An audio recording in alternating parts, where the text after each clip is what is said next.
Second. There you go. Have a good meeting. Very good. Thank you, Seth. Well, good evening, everybody, and welcome. This is the December meeting of the Scituate Waterways Commission. It's December 4th, Wednesday, 2024. Let's see, I'd like to call the meeting to order and let everybody know that it is National Cookie Day. So with that being said, my wife made some cookies for everybody, so I hope everybody is able to indulge at some point, okay? Thank you. Sure. So. Whoa. Any questions to adjourn? Second. It better turn on. Let me read our statement of Want those commitment. passed, or do you want those at the end, or what do you want to do with it? However anybody would like them, if somebody can get up there at any time and The sick people take them last. yes, as you know, the sick group is in back there with Mr. Sikorsky. Sick bay. Sick bay.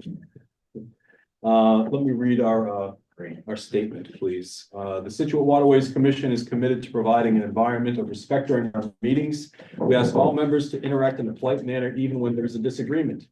We value the participation of our community and want all participants, including marginalized and minoritized communities, thank you, to feel welcomed and respected. We ask our committee members and all who participate to commit to these standards to support and respect our community. Thank you. I'll entertain the motion to accept the agenda. So moved. Okay. Okay, I have to do a roll call. Brian? Aye. I'll say aye. Rick? Aye.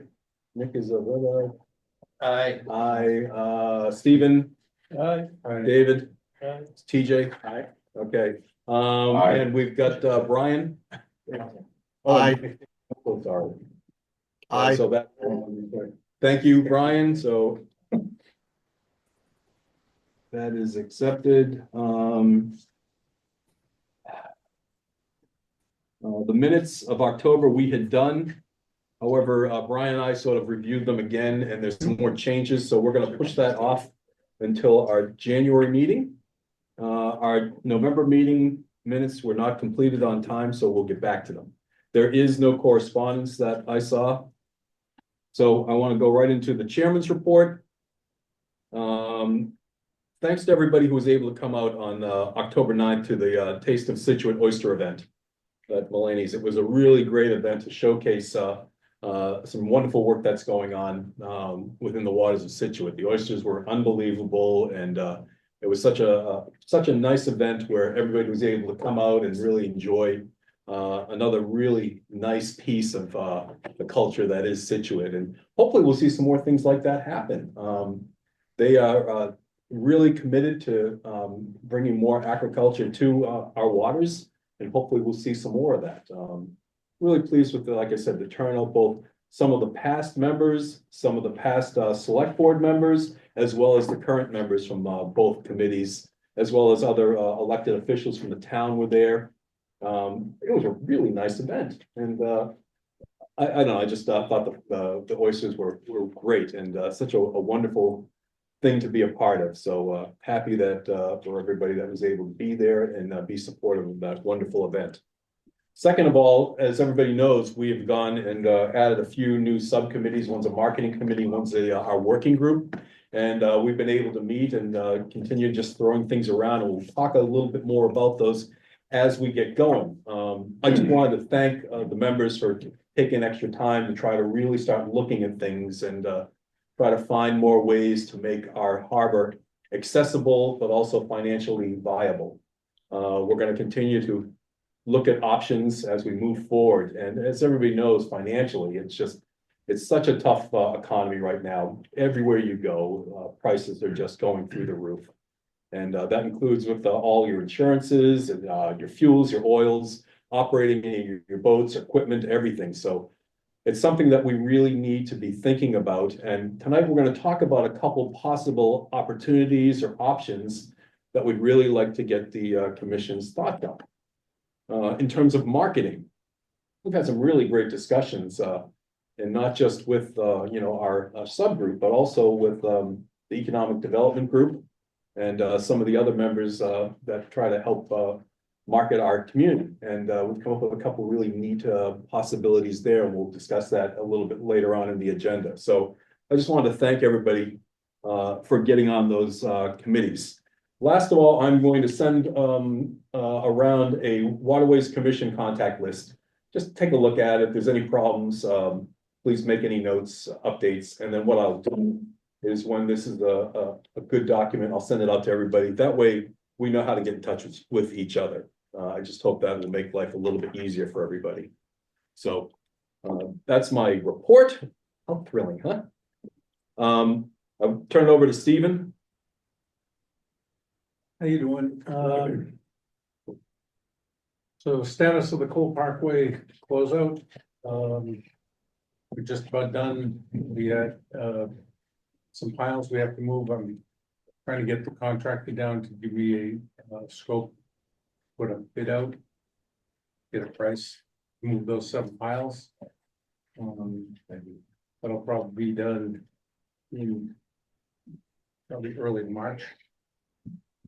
Do you have any idea, or can you give us, $20,000, I'm guessing. and do you know what we have currently left on that project budget wise? We have enough money to do that. And what do you think the cost is going to be? It'd be about $20,000. 20. I'm guessing, that's a pretty educated guess.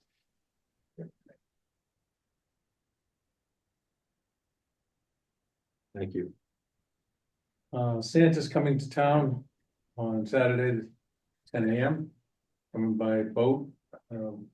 Mike Pierce and Rich Kelly and Adam and John Hadley will be bringing him in. Nice. I did talk to Stephen today about that, and I don't know whether or not we usually go to those, but I think I'm gonna go down. It's open to everybody, so you can go. Oh, good. I think we can get a ride on the boat. I want to hold Santa's hand. Yeah, I don't know. You need to get on. What hold. day is that?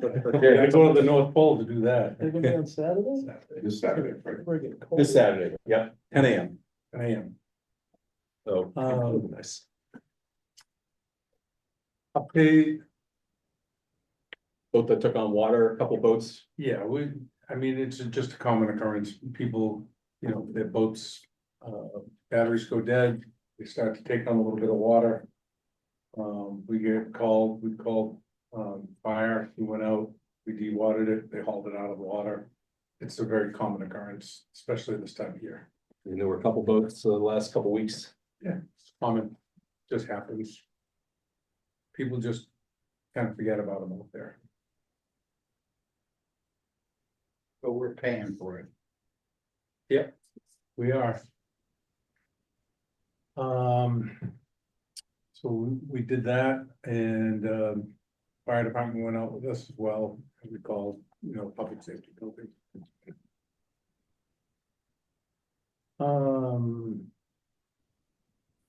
Actually, For additional Steve, piles. just a question about that. So you get the water out, you haul it out, you leave it at Jericho, I guess? And then the boats that get flooded. We don't haul it out. They haul it. The owners haul it. Oh, the owners come. Yeah, we just contact the owner, they come down. Okay, Yeah, we just go with our dewater. yeah, you just pump it out. Yeah, we don't. Boats. Yeah.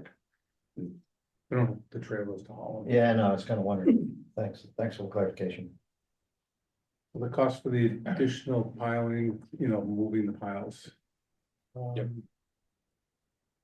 Which you just talked about. Yeah. So guess that's financial update. Uh-huh. And no unforeseen expenses? No, I mean, the only, we didn't, but the town came in and they had to replace the water main. It's going to the marina or to the Coast Guard building, the Harbor Master building, which in turn feeds the marina. And they had to replace the hydrant as well. So they did that. We are refeeding the marina because the pipe that's under the building is deteriorating. It's only a 1-inch line, so we're refeeding it. And that is on us, and that'll be part of the project as well. That'll be pretty much it. So that'll be part of the Cole Parkway project? Yeah, And do you have any idea on the cost of that yet? We only have a budgetary number, which Mhm. is a very, pretty high. But we anticipate it'll come in a lot less, because they're gonna be they're gonna be coring underground and not breaking up any of the pads. And then they'll core through the wall, but it just depends on what they run into on this side of the seawall. Mhm. Has to be done, and it's cheaper to do it now than it is in the middle of the summer. And everybody's screaming at me that there's no water because the pipe let go. Brian It's been Kelly, there since 1984, so. thank you. Brian, Yeah, quick question. So Stephen, Yep. how are we gonna pay for this? It's gonna come out of the project as well. So you Because do it's realize not- that we've spent to the project max already. We're now spending money on the overage. I spoke to Nancy Holt. No. and No, you missed what I said. So we had gone in and I believe that it was back when Mike Gibbons was chair. We went in and met with Nancy, and because we're concerned about the rampant price increases, we increased our borrowing ability above and beyond the grant plus our match. Because we didn't want to uh, head into the project and run the risk that the expenses were too high and therefore we didn't have the money and we would lose the grant. So we're now in that area that we're spending outside of what we originally budgeted. And we're spending it on by converting it to long-term debt. To make an analogy, this is like having a credit card where we're spending it and it's going to be converted over to debt. So it's not part of the project. The project's been closed out effectively in terms of the financial side.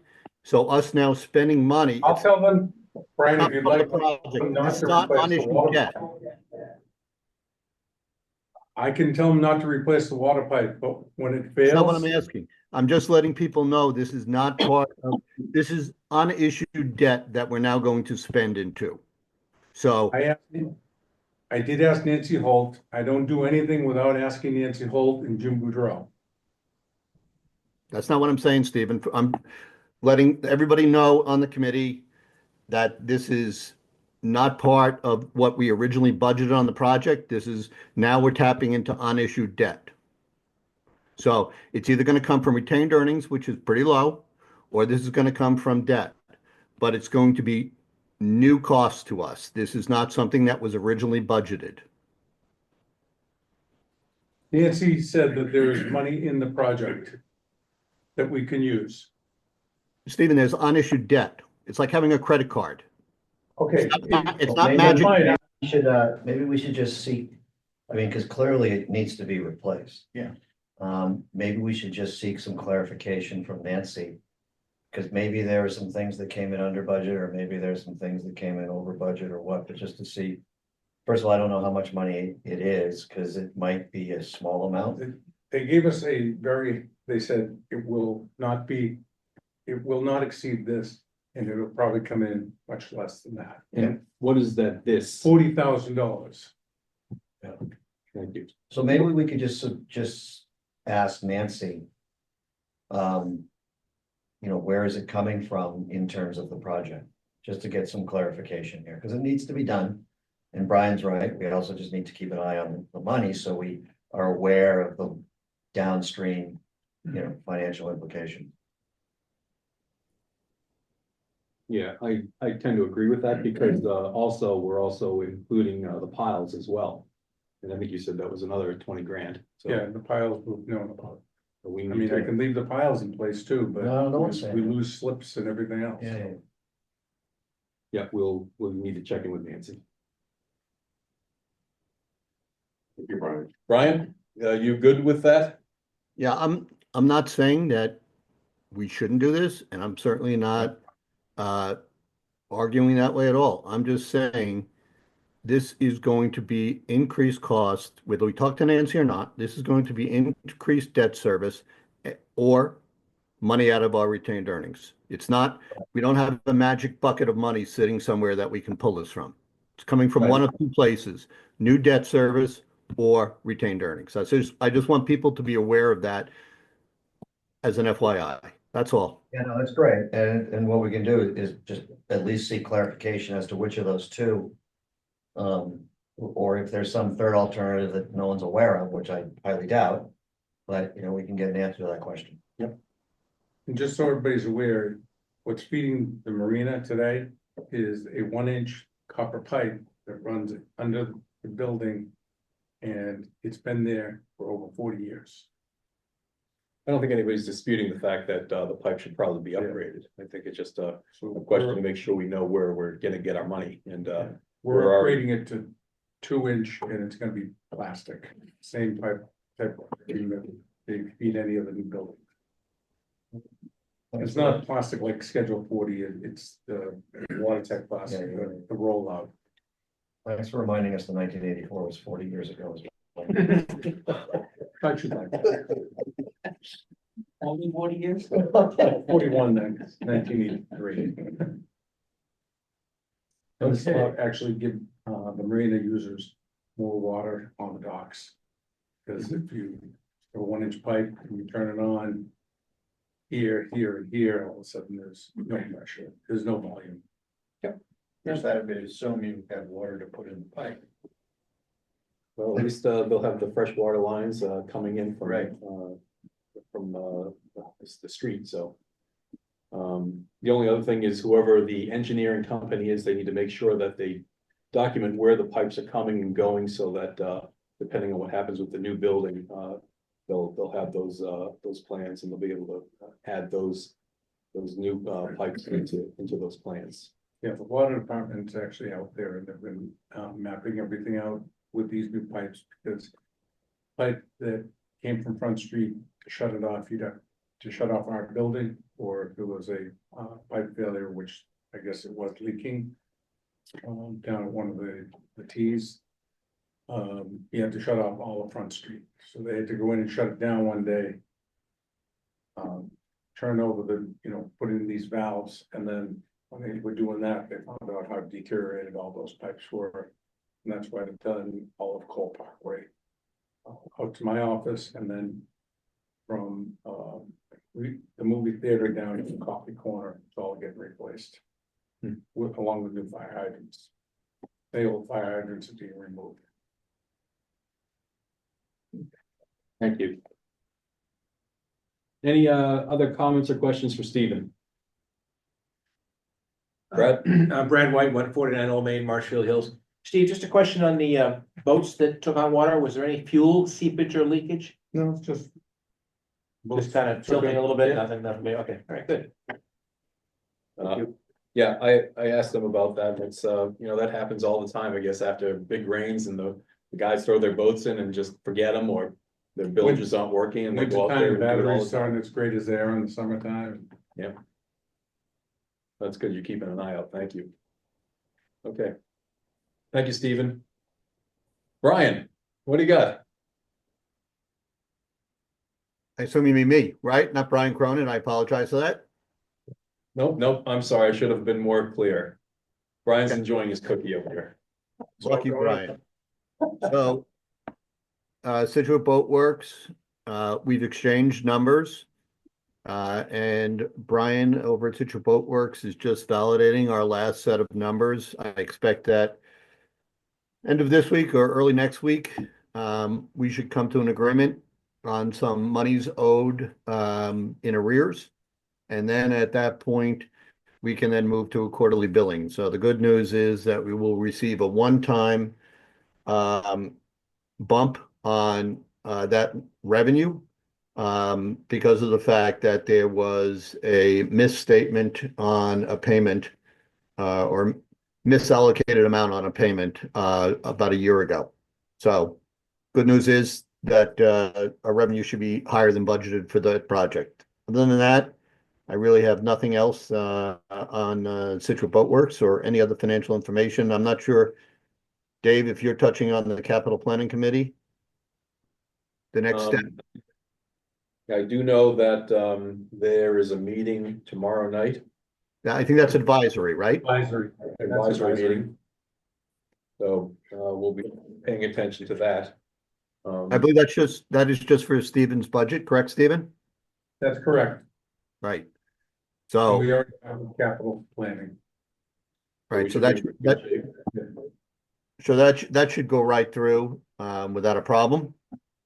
And then you've got two other things down here, David, mooring revenues and working group update. Yep, we know we don't have anything really much on mooring revenues currently. Working group update. I do have one other thing. Go ahead. Scituate Marshfield were invited to the Seaport Economic Council meeting next week. For grants, You're invited. yes. So does that mean you're getting a grant? Means we're invited. We're invited. It looks pretty favorable. So that would include dredge permits for the North and South River, not just the South River. So that would be like Davis Point areas, shoaling, that was discussed at prior waterway meetings in both communities. And the dredging would go all the way down to the Ridge Road program. That was last dredge, I think 2015, some parts of that South River were dredged. So we kind of included all of it. Right, so they're voting both of you, which is the, It's It's a joint. It's a joint. yeah, got you. Yeah. Yeah, I think they've always enjoyed the fact that, Scituate and Marshfield work very closely together. And I think, it's nice to see that they're inviting us in, so maybe you should. It's good news. Maybe I should have my wife make some more cookies for you guys to bring in to hopefully get some more money. They may not make it to the meeting, though, but it'll be good fuel for us. Yeah, it's, so the grant's like $262,000 and each Marshall Scituate kick in 37.5 each. So that's the whole bulk of the grants, I mean, for the permits and engineering. That's great. It includes some area that we dredged back in 2018-19, which was area A of the mouth. Yeah. Of the South River, obviously. And then we did a little bit into area B, and then the contractor had to go to Plymouth 10 days ago. Oh, yeah. And sit there in Plymouth, so we lost some time there, but And he also got married. yeah, that Mary, We lost. yeah, we kind of didn't do us any favors. But there are areas in the South, but the whole entire South River doesn't have to be dredged, neither does the North River, but there are high spots that need to be cleaned up, so. Permits to permit, so might as well just permit it all and just pick away at it. It's good news. It is good It's news. good news that Seaport's still meeting. Yep. That's good. Just advise us on how it went. Be very curious to hear. What day is that next week? 10. And thank you. It's an open meeting, anybody can go. Which would be. It's on Zoom too, State House.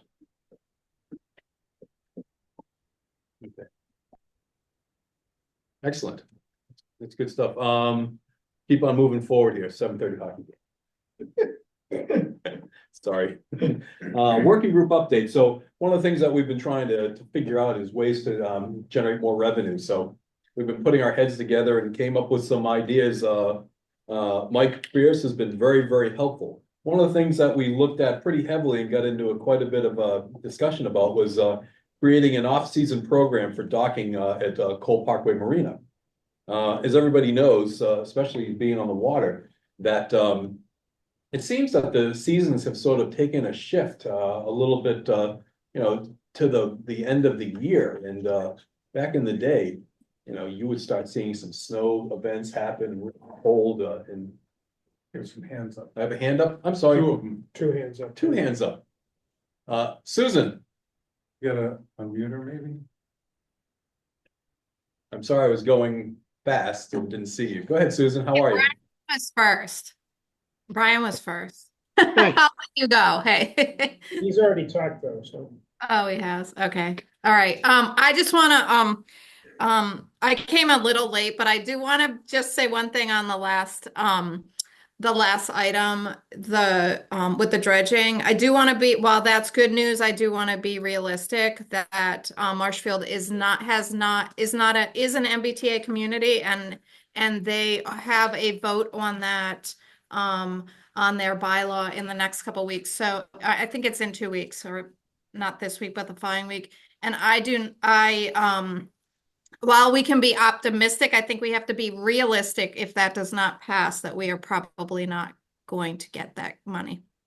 So I just, while we can be optimistic, I do want to put that note that we should be realistic with that.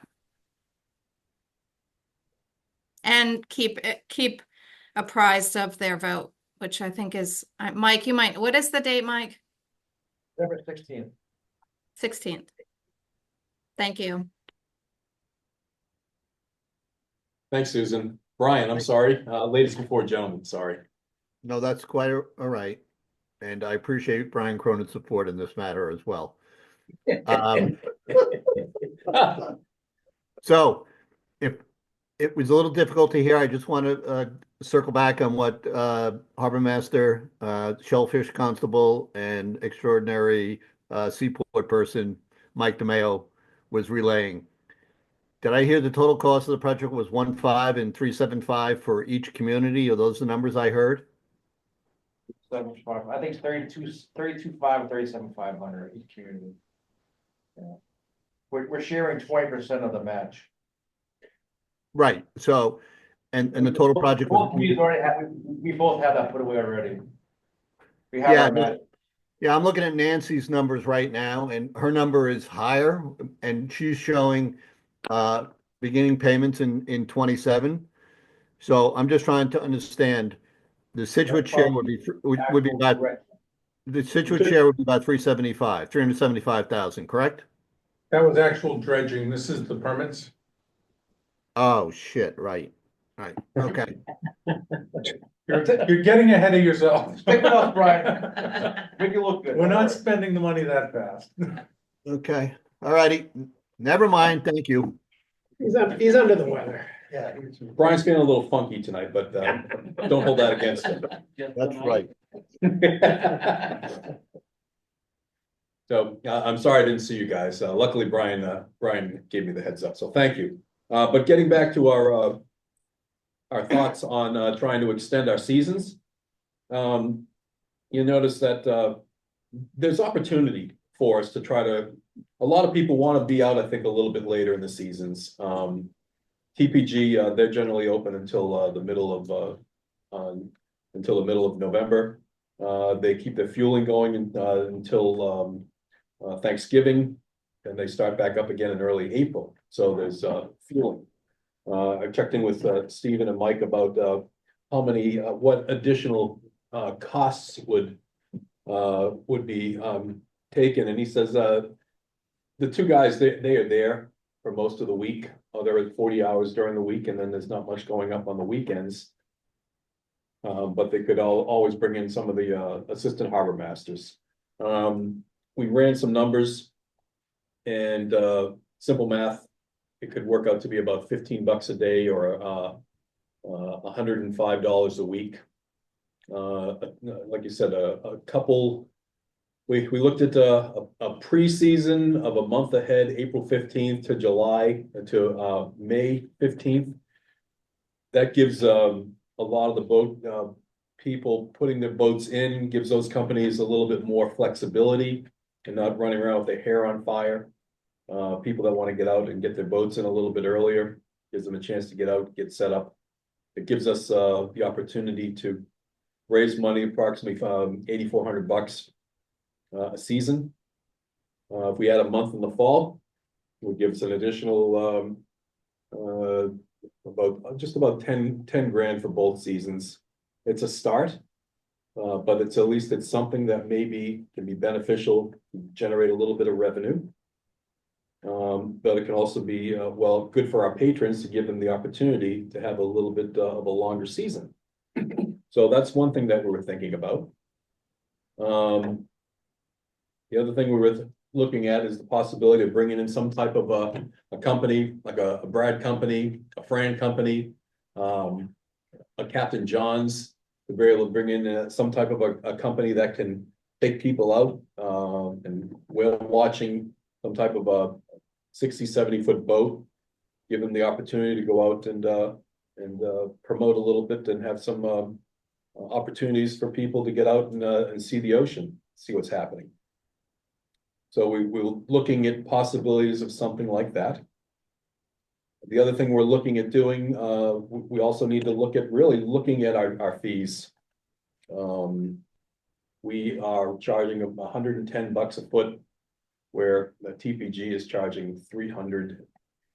And what, Brian, 320, I'm sorry, Stephen, what's the number for, 365 or so, 370. and, we're really, really low. I know that we've got some major capital expenses coming on, and we're gonna have to really start looking more at raising rates. I've spoken with, Susan, the select board, and, the rates are just there. We need to stay consistent and competitive, but not sort of keep our rates down to a point where we are not able to meet our needs, to be able to take care of our capital projects, and to meet the current demand with the cost of everything. So we're really starting to dig into some numbers and look at some alternatives to bring back to the commission and see what's going to work. Questions? Yes, sir. Rick Murray, 16 Collier Road. In sort of reverse order, I agree about the rates, and it would be nice to have this committee give us a pretty tight presentation as to when the rates were last raised, not just the most recent one, but the one before that. So we have it, maybe even before that, so we have a feeling for the cadence of when the rates have been raised in the past, like every 5 years or 8 years or 10 years or whatever. Got it. And then additionally, it's not only the comparison to the commercials or the private ones that are relevant, but also what are the other public rates around at Marshfield, Plymouth, you know, other places that have significant public slips. And then regarding Captain John type things, I think that would be really cool to look into. We are near a train, which a lot of these other places are not. And I remember when it's the coffee place called, when he had his boat. It's the coffee shop downtown. Lucky Finn. Yeah, Lucky Finn. Oh, yeah. So Lucky Finn was around, Yeah, that's and great. that brought in some people. You know, And that brought in some people. and the other interesting thing, when we get into the marketing piece, you know, we've got something really special here, which people don't know about, is that thing called the sloop. And it's like $2. And again, it's sort of tying in our Yeah. multimodal transportation, where you've got the train, you've got the highways, and then you've also got the boats. So to bring people in, the things we'd have to think I about think those, it would be interesting, it could be interesting. you know, and finding the right company that wouldn't need to make a whole bunch of capital expenses that be nearby, maybe Captain John's themselves or something else. I think that would be good. Yeah, And then the first item that you raised was. The shoulder season, extending Shoulder, the season. yes. Yeah, shoulder season, that to me is very interesting. You know, sorry to think of all the problems, but insurance company, impact on commercial people, if any, impact on harbor master operations. Yep. What we'd have to do to our bylaws, Mhm. what Franny and Keith impact on them, but I think it would be kind of interesting. And I wouldn't be too, if there's no doubt about it, climate is warming and things are getting warmer. But there's also all sorts of plateaus and so on, so we can still have real doozers of storms, particularly later in the season. Mhm. Climate wise, I'm more comfortable on the front end than I am on the back end, because the back end is gonna start, you may have read, hurricane seasons and so on are going deeper and deeper. So there still could be stuff I think would be worth looking into, but I'd be very interested in the impact on all the corollary impacts that would have. And you're right with a lot of those questions that you rose, including, you know, the insurance, the liability.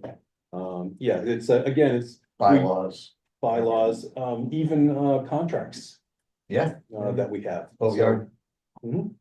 So it's something that, those are some of the items that we're looking into. Yeah, So cool. when we originally started looking with the working group, when Dave was on it, we really just sort of focused on, you know, sort of coming to the harbor and like Yeah. the Jericho boat ramp and a couple other locations on trying to grab some fees that way. So we're just looking a little bit differently. And then I do have one more, and I know it's another one of these sort of hard pills to swallow.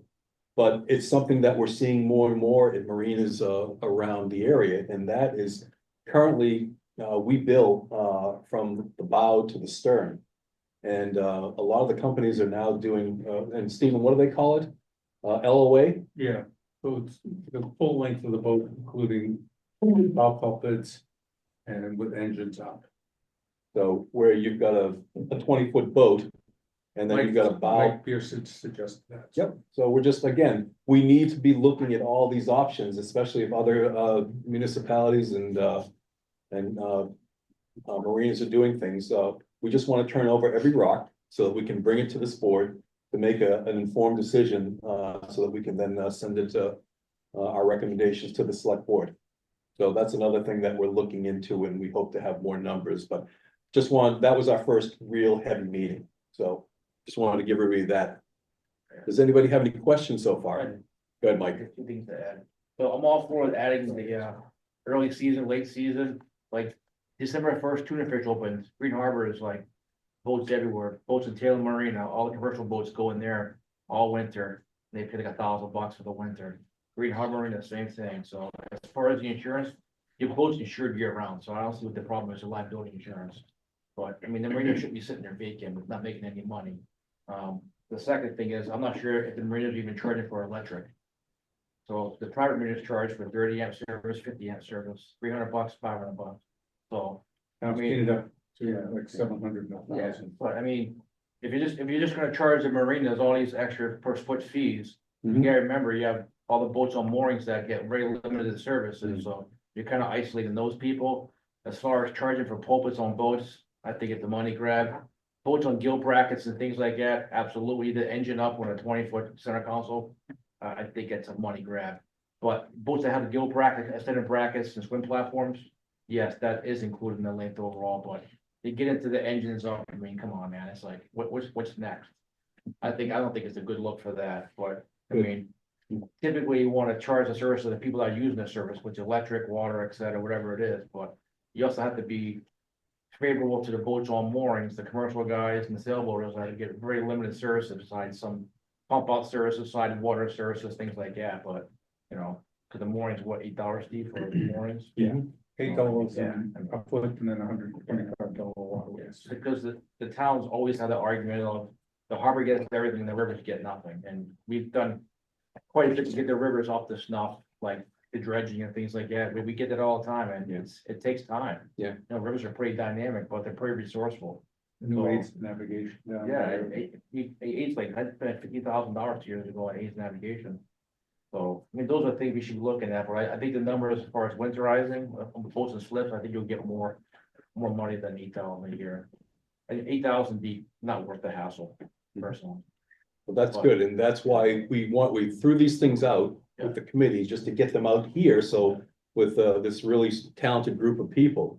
To sort of get some feedback, so we can go back and continue to sort of, okay, they said yes on this piece, no on this piece, so we'll dig in a little bit more. And as you were talking, I'm being an aviation guy, to me, it's also liability, like you were talking on the boat end, but Yeah. I also think in terms of the blanket policy that the town must have to cover the marinas, I'm not sure whether or not they're covering it for a certain time period, or if it's an annual full coverage. And No, I believe it's, the marinas are closed from from October 15th to May 15th, so they have a liability that's pretty limited liability policy. okay, But it's a big number.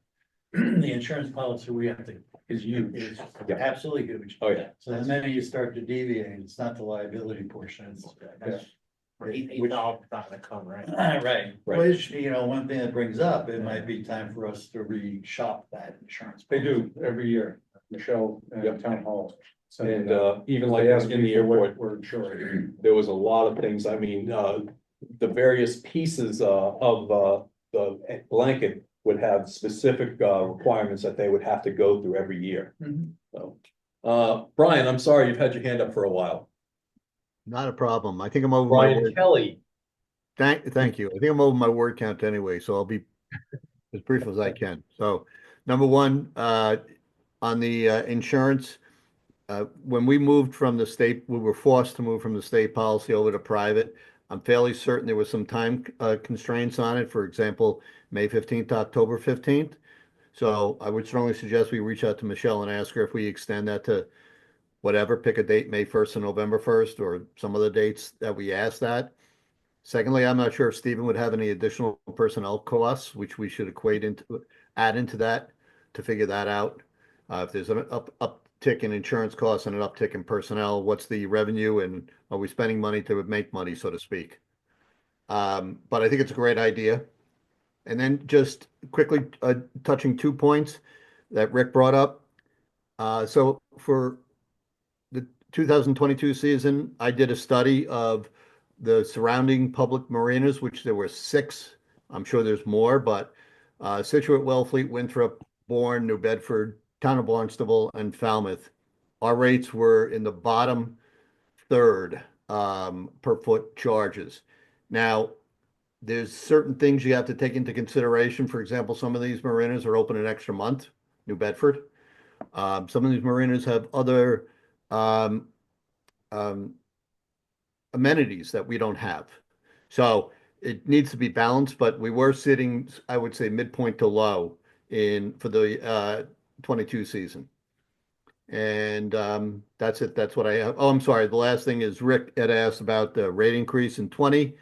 We as a committee voted for a rate increase to go into effect in 21. I believe we went up $2 a foot on moorings, then 10% on slips. Prior to that, it was outside of Steve's time. It was probably 10 years or more before we had any kind of rate increase. That rings I true. think in '05, when they purchased Young's Boatyard, Young's went down in price. That is correct. And Yeah, we hadn't normalized had, it. yeah, we hadn't had the increase was prior to that. It was like in 2000 or 99. No, it wasn't that far back. No, During your term. during my term. Was that 09? Yeah, somewhere in that. range. Yeah, right. David, Just a quick comment adding to Mike DeMayo's idea about charges for the use of power at the dock. At least that's what I thought I heard you say. I've often thought it's not a matter of raising more funds, but it's really not equitable that if you have some guy on the inside slip by the bandstand with a 19-foot whaler who never uses the power, and then you have a 35-foot cruiser that's plugged in 24/7 to run the air conditioning because it's necessary. Why should the guy in the 19-foot doesn't quite seem fair to me?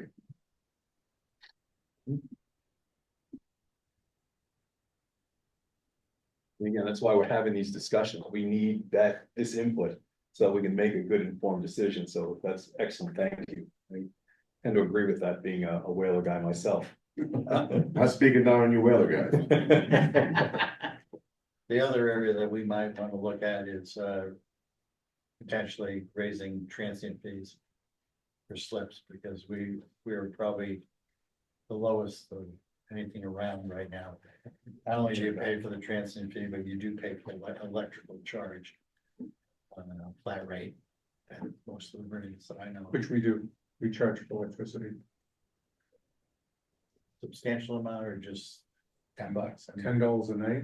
Yeah, I that's. mean, you're that's not spending that much money on electricity. You know, with the going rates, your friend down in Falmouth charges $40. Yeah, 30 in Newport, 25 other places, yeah, so. That's how I plan to get. But what's into the Falmouth numbers. charging a foot for the marinas, for the regular guys? For the marinas, they are, Are you talking about the public marina there?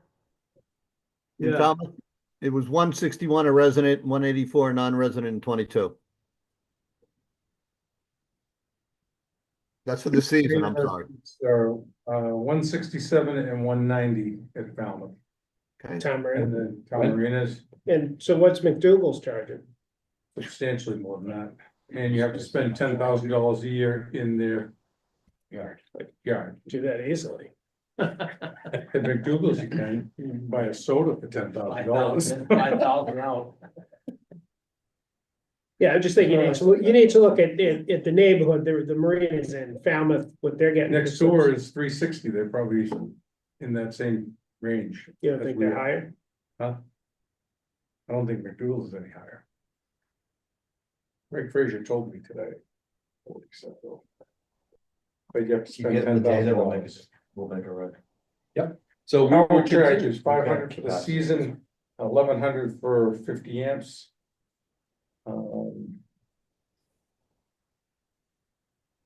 And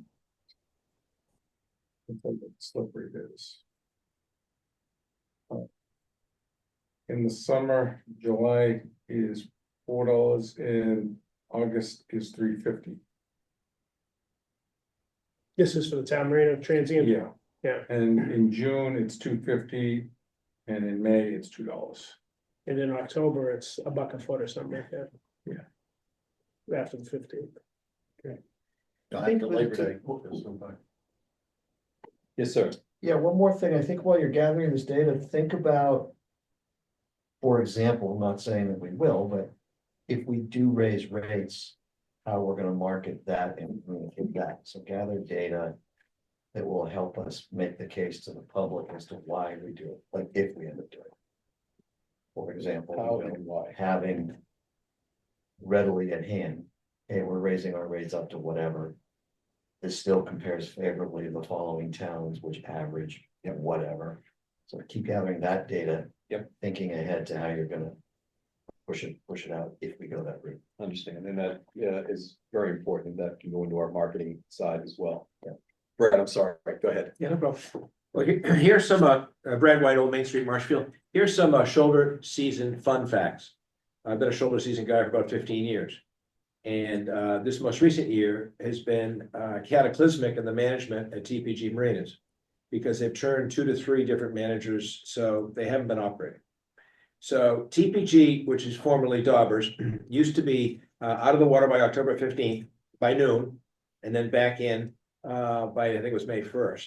There's a huge opportunity for shoulder seasons in Scituate for commercial and recreational people because there is no space.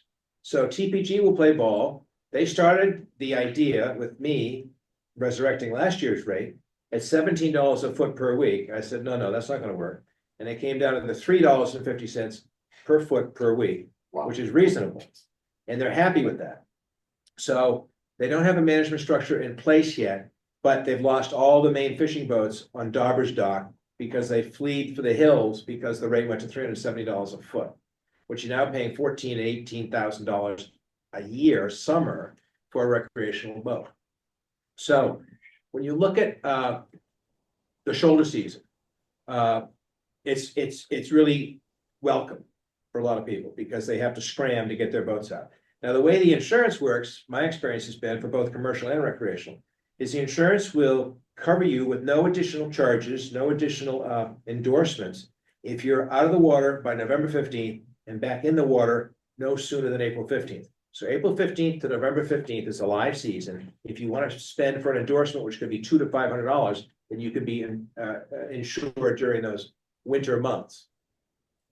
The commercial business in Scituate, Dave Daphne, he might be too young to remember this. The only thing. Was ruled by the Joseph, which was a blue mackerel boat in the 70s. And the next multi-passenger vessel that came into Scituate was the one at the quarterdeck there. And they've since gone. Yep. There's a huge opportunity for multi-passenger chartering, whether it be for fishing, weddings, 3 harbor tours. But there are a couple of roadblocks. And I've been looking for a multi-passenger vessel. They're not easy to find. And the best way to have it operate in Scituate is to have a short one that's 40 feet long that can have a capacity of 25 passengers, because that's about what people charter. And they're hard to find, but they're out there. So the 2 low hurdles are ADA access. And that's a 15-year-old problem that's been remedied over the last, since Stephen's been here, with wider gangways, and TPG has wider gangways, so that problem kind of goes away. But the other part is mooring. Where do you put the boat? So the way our mooring rules are written is that we have commercial boats that are fishing boats, that are lobster boats and fishing boats, and then recreational boats. And I don't think there's anything in between. I know we talked about this, Stephen, a couple of years ago. But if you want to have a commercial mooring, you've got to be a commercial fisherman. So there might have to be a subset of what that would mean, because I would be delighted to bring a multi-passenger vessel in. and I will tell you that Captain John's is in a state of flux.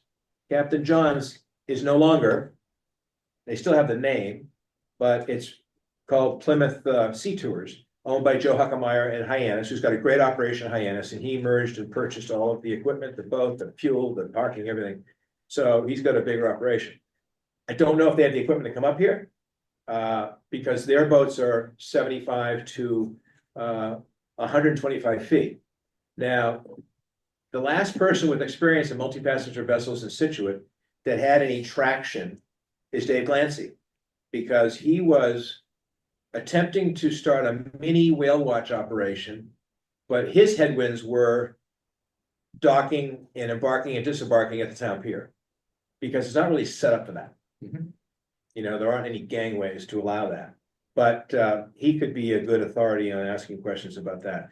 So in essence, my share tonight is that there's a real need, and if we could come up with some winter shoulder season opportunity, it's like a second harvest. All right, you got your summer, and the town's gonna be able to be friendly to boaters that would like to keep their boat. And my guess would be there'd probably be 400 boats year one that would take up space, because all of our Scituate guys are going to Turn Harbor in Plymouth and north of Boston to keep their boats in during the shoulder season. So that's what the current rates are at TPG. They are trying to assign new management. If you're unaware, which you might be, they just purchased the Newport Marina and restaurant for $70 million. So they own Champlin's over in the Block Island. So it's a pretty big operation. They're very global, but when it comes down to the small marina, they don't really have anybody to run it. So they're bringing people up every day from Rhode Island.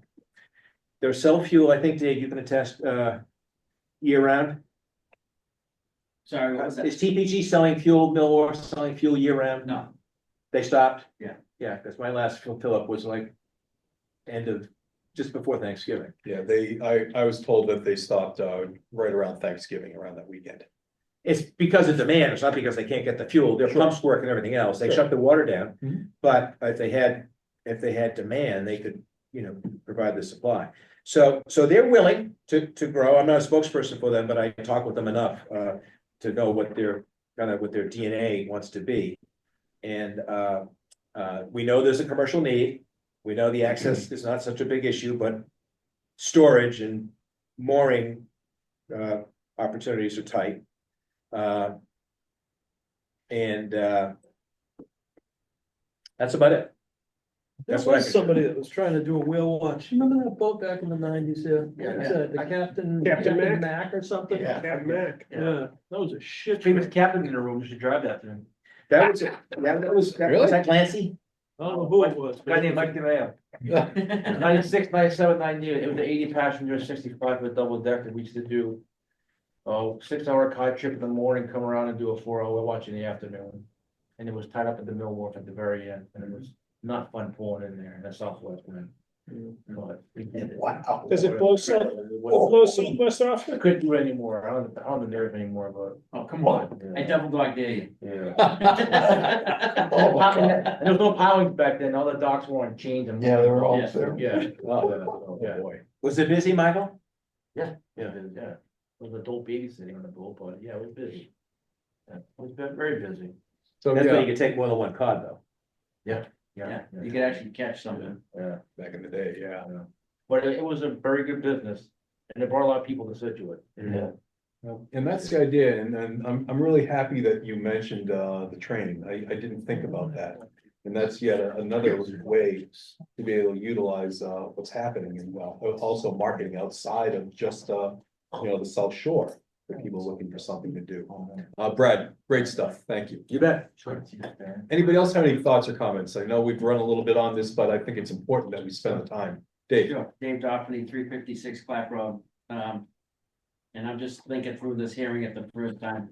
We've gone through different variations of the big boats coming into the harbor and I don't know exactly, but there was some issues with that type of operation working out of the town pier, based on its use and permitted vessel like a commercial fishing boat versus, a commercial enterprise using the town pier. And there's some gray area there with the striper and the tuna fish that goes on, but, I'd like to think that before we brought in Walmart to Scituate Harbor, that we might find through the existing operations that are there, how do we help benefit them? When you have a day boat operation, like a boat ramp, people don't spend money there. They come in, they go out, they come back, they go. When you have a group come into a charter boat, they're renting a room, they're renting a house, they're going to the restaurant, they're hanging out, Yeah. going to the tackle shore.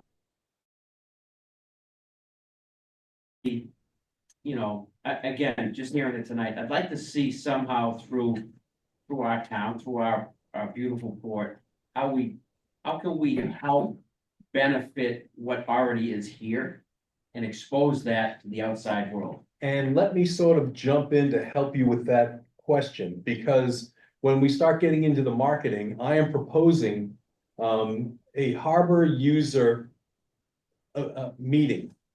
And I know that it used to happen back in the day, and I want to bring that back. I want all the businesses from the harbor that have something to do with the harbor, get together, have some pizza, talk about these things. How can we help the businesses really be strong and do a good job? Exactly. And we want to have our harbor people have the opportunities first to do something like that and find ways to support them. Yeah, agree 100%. So Right now, what we have a commercial fleet, limited access permit boats. We have a recreational fleet. And then we have a commercial enterprise, which is the people who charge people to go fishing. And that seems to be the group that's kind of like in between. They can't get on a commercial list because they don't have the right permit, but yet they're forced to be in a marina that's literally choking them out. So there's an opportunity for the town, okay? Whether it's an expansion at Marine Park or whatever it is, to allocate certain spots for that type of group, that group of people. And I'm not in that group, I'm not a captain's licensed type of thing, but there seems to be, having over the last few years worked on the boats, there's an interest in it, there's an attraction to it. There's a wow factor when people come and they see what you brought in on the boats, Dave Haley and I, we do it every day, and it's just like, it's our day job, but sometimes you forget really how spectacular your day can be. And it's the tuna boats coming in and unloading, and Mike sees it down in Green Harbor, and that's all over the place, and I'm using him as an example because he's here, but there's an energy that comes out of that, and that energy we need to capture in our town and make it special. So just and it's not just a Captain John's boat, but it's a boat like that. When that comes in, you really do have to think about, are you pushing out that guy that has a 6-pack license that's doing a whale watch today, an ash gathering tomorrow, Sure. and going lobstering on Thursday. So those are just some thoughts to keep in mind. No, that's good, and I know you've always been about our local, our town, our local people, Right. Our local businesses, and that's always been something that's been very, very important to this group, and that's why I'm going to be proposing this meeting. Probably, I think I'm looking to try to do something in February. Yeah. But really, just get everybody together and have these discussions with a more diverse group and find out whether or not we can do anything. Maybe we have to change a regulation. So that we could have some type of operation come in and operate out of here. We had some people this year specifically, and I hadn't seen them before, but we were loading traps and setting up trawls, and I had the kids that worked for me on the boat during the summer there, and there was a group, I want to say it was through either the chamber or somebody that was down taking pictures and videos of what was going on. And that elevates this operation. I'm not a big proponent of having somebody in my way, but I get it. And I try, for myself, I try to relate our experience. We've had different people approach us on the pier or at the docks. And it's nice to have that conversation, because I would like to have that conversation if I went to Maine or Nova Scotia or the Carolinas, that interaction. You're real people, you're doing a real thing. They're doing something that some people will never understand how you do it, but they're interested in why you do it. And, I think that's the attraction. That's the great thing about the town. And again, I'll talk a little bit more about that. You and I were simpatico on Yeah. the marketing piece that we're gonna talk about in just a minute, but Yeah. great stuff. And I think everybody really feels that is the way we need to be. We need to focus in our community first and see if there's any opportunity. And then if not, then we reach outside of our community to see what we can do to enhance what we have here. Yeah. So great stuff, guys. Thank you. Does anybody else have anything else you'd like to talk about regarding this working group? We're gonna get together again and continue. We'll take all of this information that was given and try to build something and see what's gonna work well for this group to be able to get it up to our select board. So thanks. And as you're going through and something else comes up, as I said, I'll get this new list out to everybody.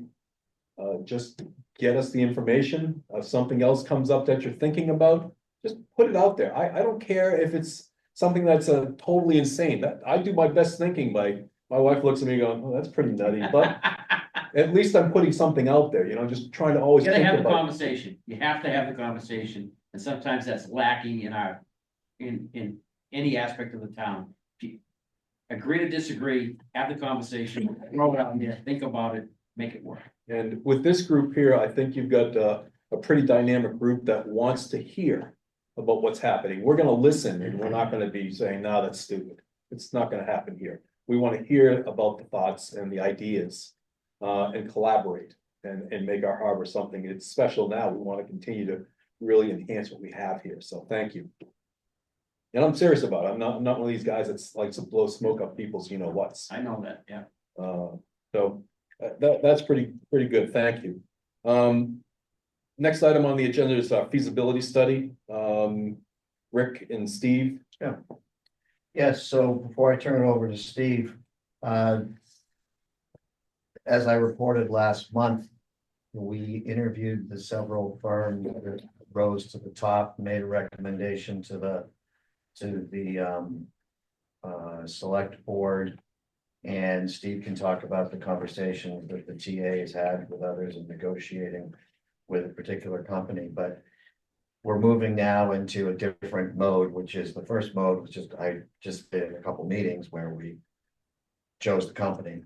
Now we're gonna start moving into the next phase, which is actually them doing their work. And I think it's very important that we continue to have a place at the table during those conversations. So if this board is willing, I'd be glad to continue on in that role. And that would make sure that they come to us, the company, and make presentation. And I would also advise them on, what constituencies to engage in and, all this sort of stuff, making sure we're keeping track of the numbers, as well. But we're moving into a different mode now. There's been very little activity over the last month since I last reported, because it's all been at the TA and Harbor Masters Club. But Steve? So last night I went to the select board and presented the contract that was sent over, and that Jim Boudreau and Nancy Holt reviewed and presented it to the select board. They had a couple of questions on some budget items. Jim explained that, they were preliminary budget items. One of them was like landscape architect, but part of that is the landscape architect would also be working with the engineer to make the building more resilient to, flood waters and storm waters. So that was all part of it. The select board approved the contract last night, and I'm just waiting for them to be signed and sent back over to me so I can forward it along with the notice to proceed for Olson Lewis. Olson Lewis, and the contract amount was for $138,500. Which is less than budgeted, I believe, right? It was. You hear that, Brian? Hey, thumbs up, all right. I think I saw a tear in his eye. And change order comes. So- Not much, but every bit helps. It was, 138, 500. 138,500. So, timeline right now then will be, contract gets signed and then they'll start putting together a scope of, they have a scope of work or are they gonna try to? They have a preliminary scope of work that we worked on. So they're Jim getting themselves Woodrow- started. Jim and I met with Coast Guard as well. Yeah. Coast Guard is very excited to be a part of this. They had told the town that they don't plan on leaving with this. It really kind of locks them in place. Captain of the Port was down here along with Justin Young and a senior chief whose name escapes me right now. They were very excited to be involved in this part of it. That's great. It's really important to have partners like that. They play such a role in our community. So that's pretty good. So yeah, I don't think we need to have a vote. We've already asked Rick to sort of be our liaison for this project, and I would like to have you continue on that if you could. Glad to help, and I have a lot more time now since I'm tired, so. Congratulations.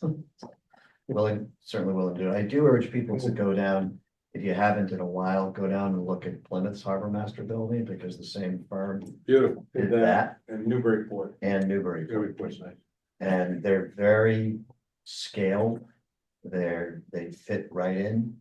You'd think that they were there for Yeah, 50 years. and they're not, Taj Mahal buildings at all. That was my big fear on this, well, not, the thing I'm particularly gonna be looking at. You trying to Is say? making sure we don't end up in Stephen Hall. a Steve Ball. But, so there's a very nice buildings. And, how Marshfield's handled certain things and how all these. The building is gonna have to be bigger just to comply with modern regulation. Yep. So get over it if you're thinking, oh, we're just gonna be replacing it with something that's smaller. In kind. Or the same size in kind. Because to be compliant with modern regulations. ADA, size of showers, size of toilet stalls, size of everything. But you go look at the Plymouth one, which I walked all over the place, Assistant Harbor Master gave me a pretty detailed tour. And you look at how they handle needing to have the flood, waters coming underneath and all that sort of stuff. It's really impressive. And I can see, I'm cautiously optimistic, but as we all know, one needs to be vigilant. Mhm. And I think this committee is gonna have to play a big role in this, and we're gonna want a lot of people's input. Is that building located behind East Bay? Yes, yeah, Okay, on the new marina. okay. And Rick, Brad White, Mike DeMeo had a great experience in building what we have in Marshfield. And a lot of that success in getting the approval, as I recall, is the added training rooms in the town of Marshfield in his building. Because he offered, very smartly so, additional training space. Yeah. Then it appealed to one, more people, and two, to federal and state, whatever he needed to do to get his grants, but that's a big piece. Yeah, it's good. I think one thing too, Dave, like moving forward, I think. People see the numbers, it could be a $5 million building, probably 4, 5 million, right? But people have to realize that. Easy, Brian. You're paying prevailing wages, and that's what people don't understand. People are like, I can build a house for $1 million. I'm like, that's not what it is. The state, it's prevailing wage, and that's what people really Kills you. don't understand. And keep, yeah, that's a great point. And also keep in mind, we are not committed to rebuilding at this point. This is to get a feasibility study. Right. Right, and that's why it's relatively small money. Mhm. You talk about gathering data. We want to see what this would cost to do it right, but not to do it Taj Mahal. And then the town will be able to make a decision as to, what to do.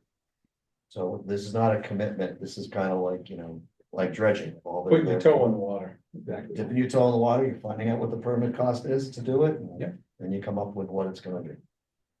Now, the only bonus we have is we're not in velocity zone.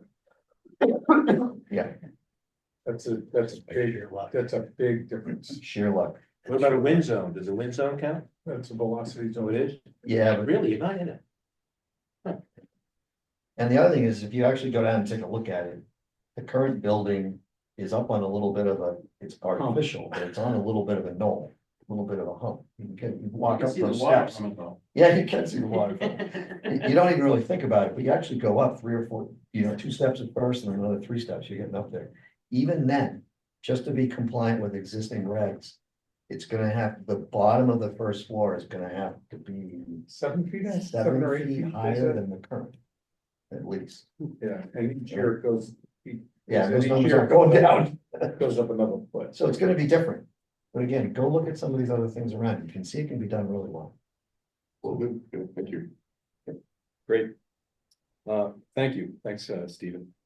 Our other committee, subcommittee is, our marketing committee. We sort of got this thing going. We've gotten sort of dove in both feet with,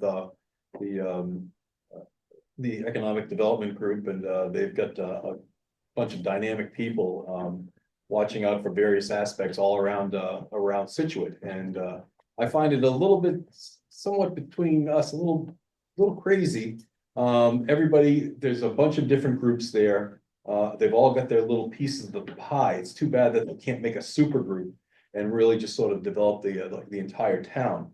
But our goal really is to sort of market our town, our community, and do a little bit better, our harbor, and do a little bit better job, letting people know both around here. I always, my joke is always, the people that live on the other side, on the west side of 3A, that, hey, yeah, we do have a harbor down, on the other side of town, come on down. But then also, the people around the South Shore in Boston. Boston people are always looking for really cool places to go.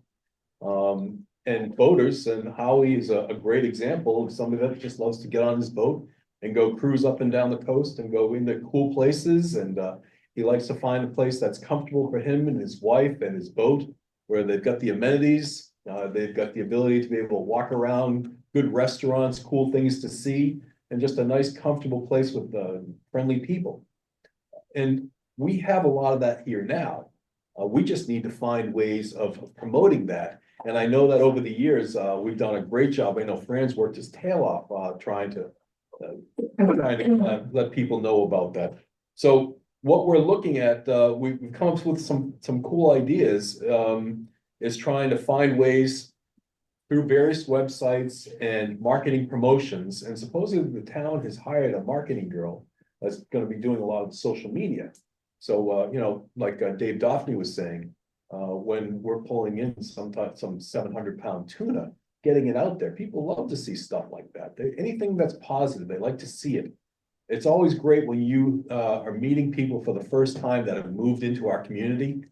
And the first thing that they always say to you, it's not, boy, this is a beautiful town and you've got this and that. They say the community and the people here are the best because we have such cool events and it's just such a great atmosphere in our town. So we just want to try to continue that with our harbor, let people realize that it's a working harbor, but it's also it's a really cool place to be. So we're looking at the possibility of trying to find ways for boaters to be able to come in to go and play golf. And I use that sloop thing all the way. You've also now got the ability with Uber and Lyft to be able to have somebody come in for the day. We've got our transient moorings. We've got our transient spots at our marinas.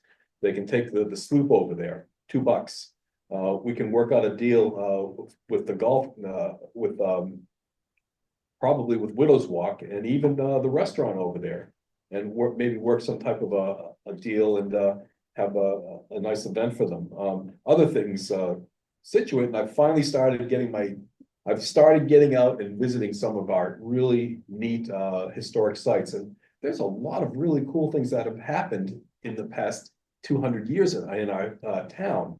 So I'm trying to learn a little bit more about that, and I'm putting a call into the chairman of the historical commission to understand a little bit more about what they do, and maybe we can put in some type of a package a couple times a year where people can come in their boats and do tours around Scituate for a fee. So that's another thing that we can show off. Other things in which they've done in the past. I'm not reinventing the wheel. It's things that have already happened here in the past. I'm just trying to once again, get things started again. Create some packages, dinner, various restaurants. Another package, a stay at the inn, or a movie. There's a lot of Scituate associations that have better web presence, but they don't have anything that talks about the harbor as much. So we need to talk to them and try to get on their websites so that we're pushing more information out to more websites around our community. I just sent you over what's on DocWa about us. Say that again, I'm I sorry. just sent you over what is on DocWa about us, that actually Howie sent to me and we put it on. Yeah, there's another whole thing with DocWeb that we can leverage, and that's Yep. welcoming people after they make a reservation to Scituate, tell them what's available. Yep. Give them pictures of the harbor, as well as an exit letter that goes out to them, thanking them for coming. Yep. So it's something we want to look at with DocWeb, see if we can expand that relationship. Yep. Little things like that mean a lot to people. Just a quick, hey, thanks for coming in. I hope you had a good time. Hope to see you again next season. But for our current customers and our community, one of the things that we're talking about having opening the harbor event. And we're talking about having, I originally sort of started calling it, how you go to, you have touch of trucks in most of the communities. Well, I said, let's have a touch of boat. And if we have it early in the season in May, we have a lot of the assets in. We have got our harbor master boats, we've got our police boats, environmental police. We've got some of our fishing boats, we've got some of our lobster boats. Just to have all the boats be able to come into the dock and actually have a little event where people could come down and see the boats and see what's happening and see some of the agencies. Number one, and that's on the water. But the other thing too is we'll get on Cole Parkway and we'll invite businesses to come down. Have the fishing community with displays, highlight the yacht clubs, highlight the marinas, highlight the mooring companies, highlight the boat maintenance companies, highlight boat sales companies. Have them all be able to come down for a small fee that we can use if we want to maybe even create some type of a scholarship program. To get people involved in some type of maritime, but getting people down here, we can have some of the food trucks down. Already talked to Kevin, and he said he'd definitely be there for something like that.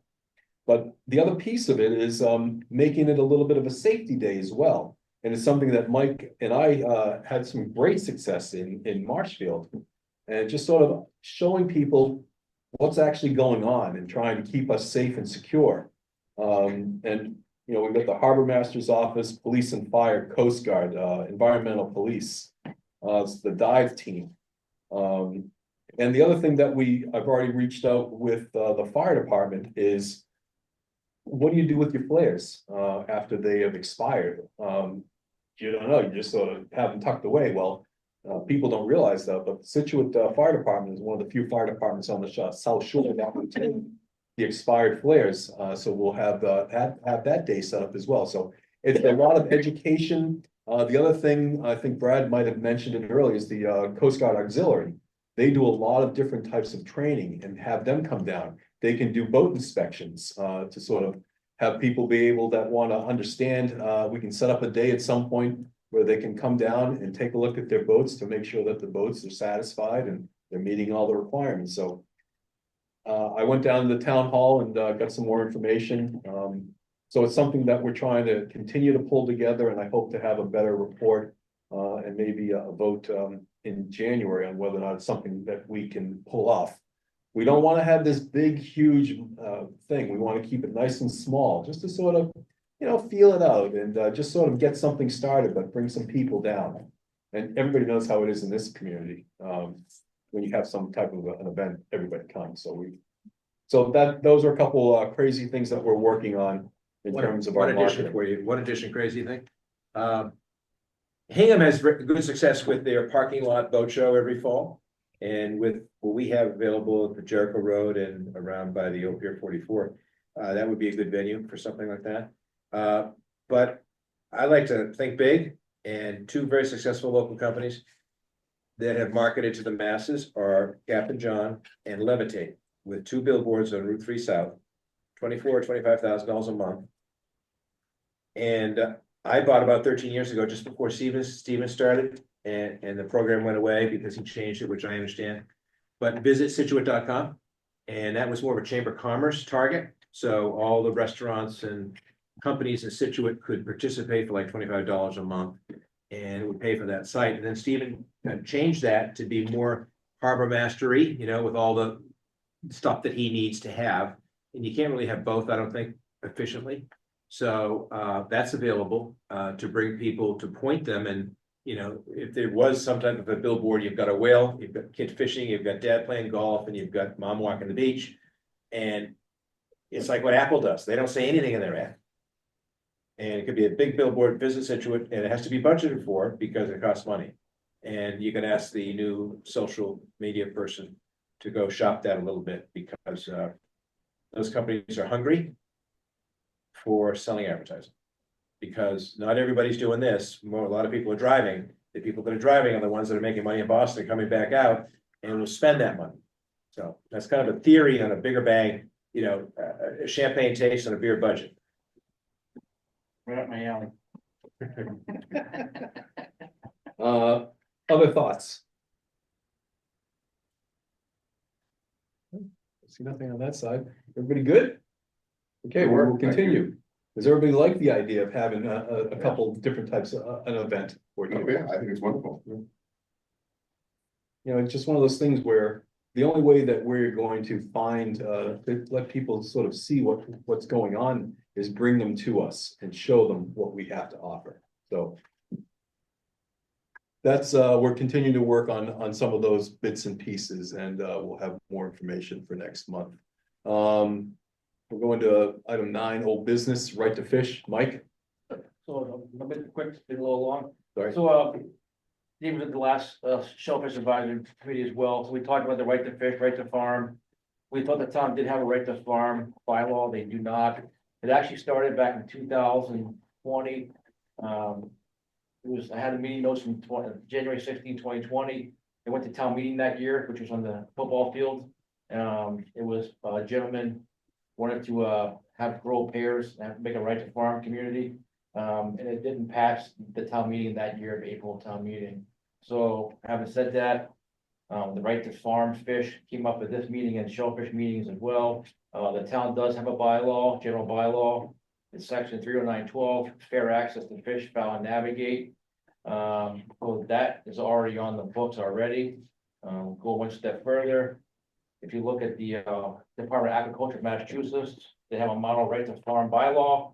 I don't think we need to recreate the whole wheel, create a whole new bylaw for one subsection, but I think aquaculture is included in the model right, so fish for right to farm, it's already included in that. That's a big thing for the aquaculture guys.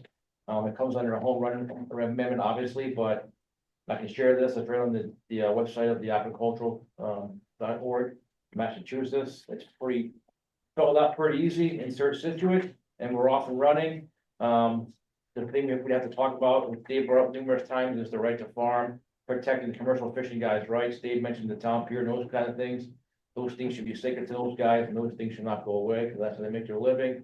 But if you guys want to dive into the fair access to fish, fowl, and navigate, it's kind of already created, and there's a part that says the benefits and protections of this bylaw are intended to apply exclusively to those recreational and commercial accepted fishing, fouling, navigation operations and activities conducted in accordance with general accepted fishing, fouling, and navigation practices.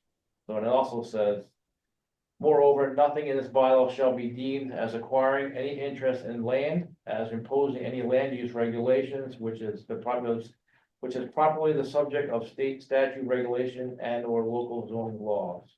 So I think collectively we can kind of figure out what the actual language should be for the right to fish community, and just add it to the right to farm community. I don't think it has to be two different things. So I'd be happy to share what I have, but it took a little work online today with the clerk's office. But I think we're well on the way to getting something drafted, and probably for April town meeting. I'd sent that in, that's the old colony ordinance. And once we get something like that put in and through town meeting, then again, market the heck out of it. Yeah, it's just, I mean, it's halfway there, it's already practically done for us, I mean, because we got to adopt it and tailor it to what we want to do. I know Dave's got a couple of things burning with blue mussels. Wants to get going with that, so it all kind of dovetails, especially with the aquaculture guys, like you attended the last meeting with, not meeting, but the event that had that, Mulaney's, it was great. Those guys were harvesting, so, I mean, it's, the town's poised to be a mecca for all those good things. And we need to support them. Yeah. As best we can, and having some type of, just strengthening the bylaw. Yeah. And really being Yeah. inclusive on what we're doing. Yeah. Thank you for, It doesn't, not gonna take much of a lift. Thank you, Mike. Susan. Thank you. I just thank you, Mike. That was a really good summary. I just wanted to clarify one thing and make sure that when the right to farm was brought up before, it was a citizen's petition. And it's not that it didn't pass. It was pulled, and it was pulled. My understanding was based on it was COVID, and it was the time the town meeting was at like the football field, and there was like complications, and the citizen just decided to pull it and not go through with it. So there is still an opportunity, and I do want to mention that the warrant is currently open for the spring meeting, so we could get something on that meeting. But it would also be important that this committee did some sort of support for it as well. How long is the warrant open for, Susan? I knew you'd ask me that because I was like Googling it right now. I'm like, I don't know the date it actually opened, but I know it's currently open. Oh. Howie seems to think it's December 17th. Yeah, I think so. It's yeah, Yeah, there's an that email. sounds about right. December 17, they're gonna close the one, just saying that. Oh, perfect. It is. So I mean, now's a good opportunity. Yeah. The, So Dave, with that, I'm only associate member, but I don't mind doing the legwork on this and drafting it. I mean, for me, if with my community, I would just add the right to fish.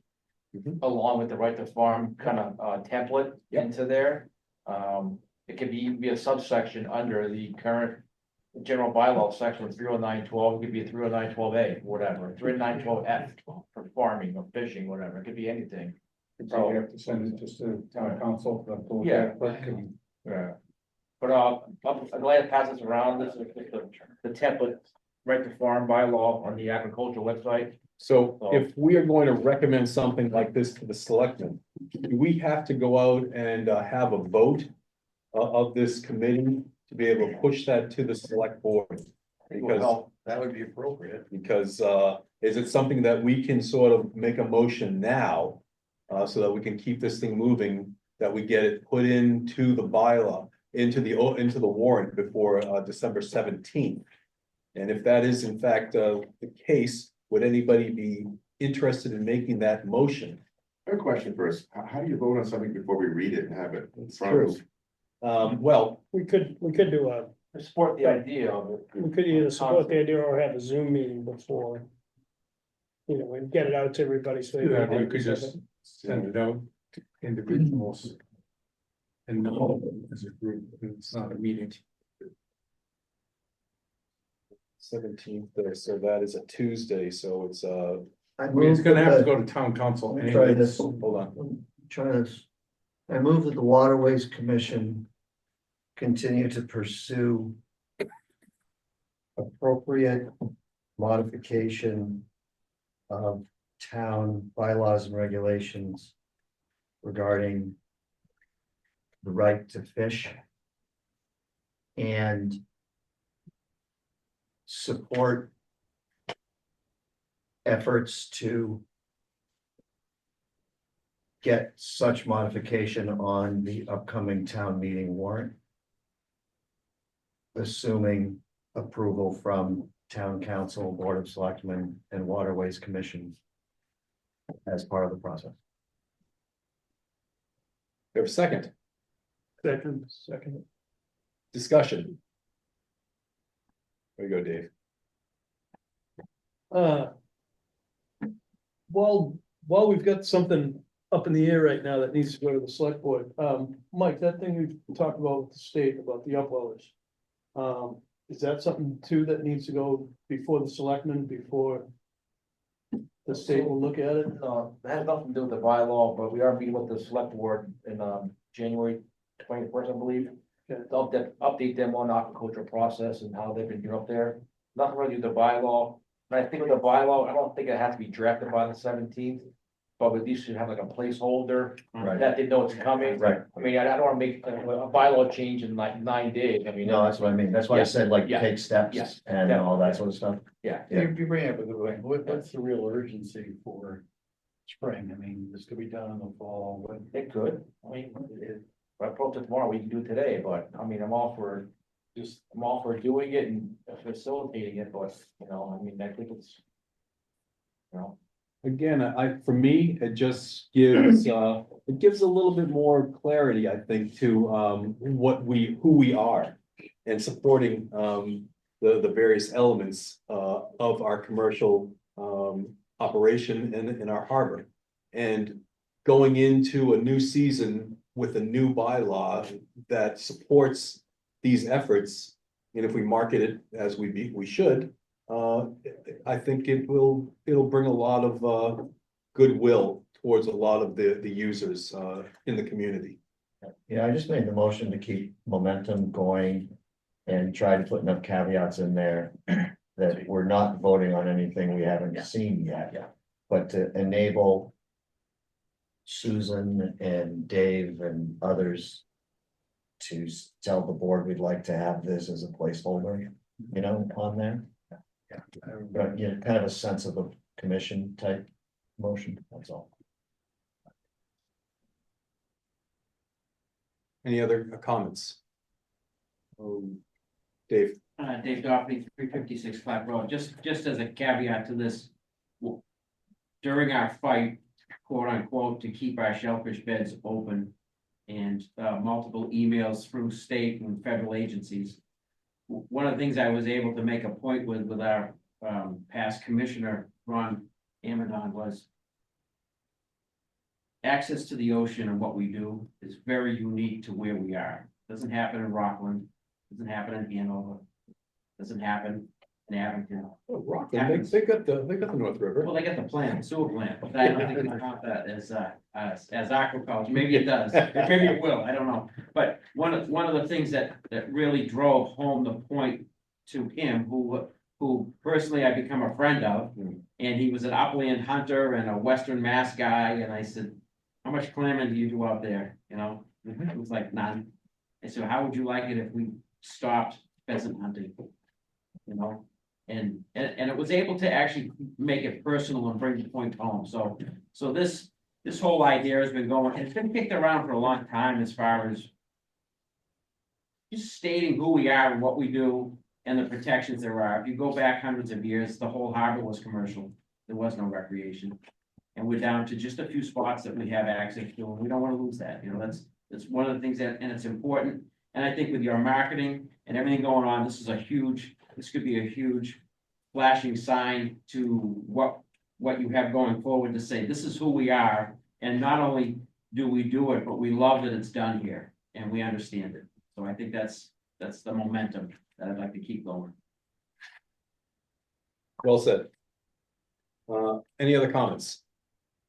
Okay, we have. Hey, I just have one comment, Dave. I completely agree with Dave. I really want to keep the momentum going, and I've put it on our select board agenda for the next meeting, which is actually the day the warrant closes. So I do hope to get it on the agenda. And again, Mike is correct. Like, we will run the final language by the committee as well for looking at it. But I do think it's really important. It has been kicked around for a long time. And I think, I don't know, I like to do things now and not wait for later, but that's just kind of my style here. So I would like to push for spring, but if it doesn't work out, we can do the following meeting. So if this motion passes, then Susan can speak to that and say, motion passed, et cetera, et cetera. Yes, right. Okay. So Right, then, thank you. Thank you, Susan. Any other comments? One more point to what David was saying. If you drive over the North River Bridge, on the right-hand side is a road called Little's Lane. Mhm. As a realtor, I sold a lot of property up there, and the last person I sold the last piece to bought it because it's a right to farm community. And he wanted to have chickens and ducks and sheep and blueberries and everything for his children, which he currently has.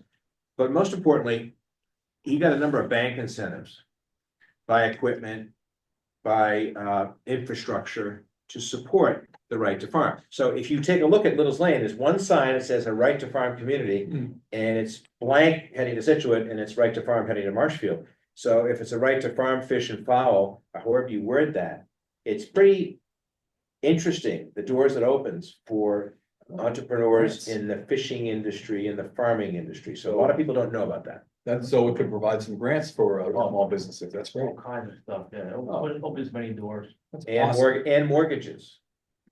Lower price mortgages. Okay, that's really good information. And you need to bring that speech to the town meeting too when it's on. Thank you very much. Thanks, Brad. Okay, we'll have to I'll do it do through both Dave, then. he'll be my ventriloquist. Okay, we'll go through a roll call. Brian, Aye.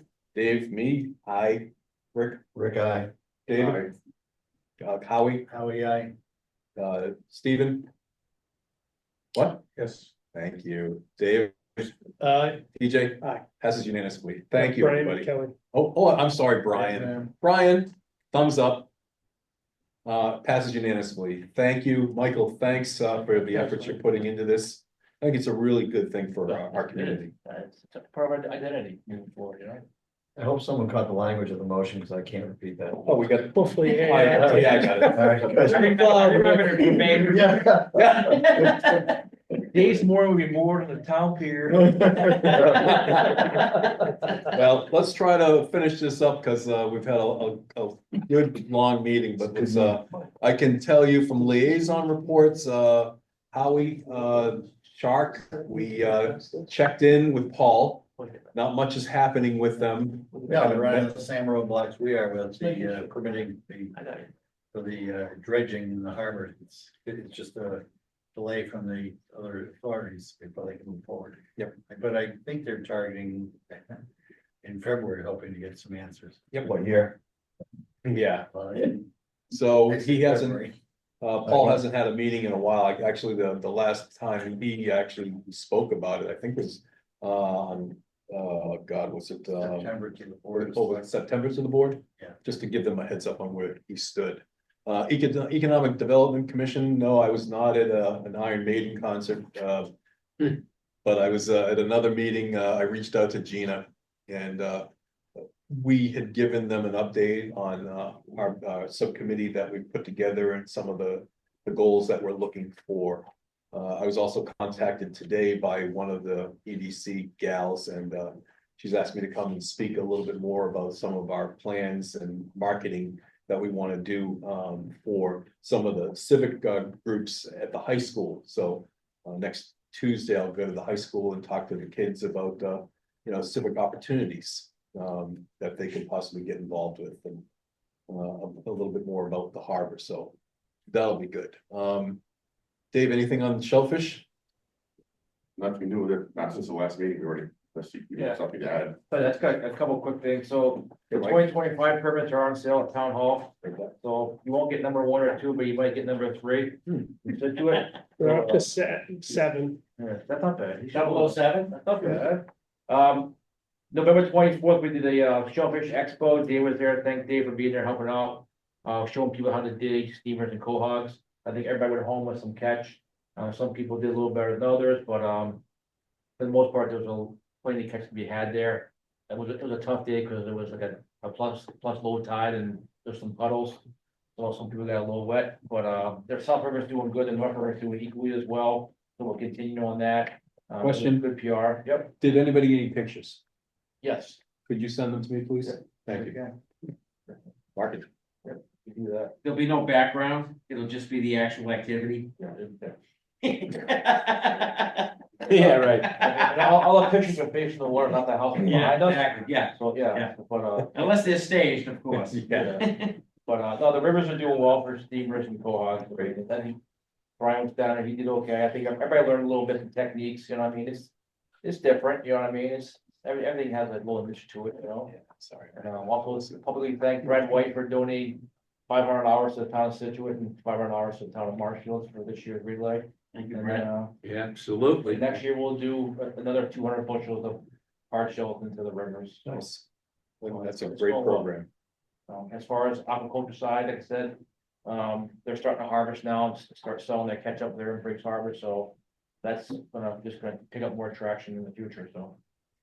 Are they looking to expand or add any more businesses? So they were sent, the three farmers were sent a series of questions from the shellfish warden to answer some questions to see how we can help them produce more, be better. Safety was a big proponent, obviously, so we'll be briefing the select board on January 21st, I believe, with that information.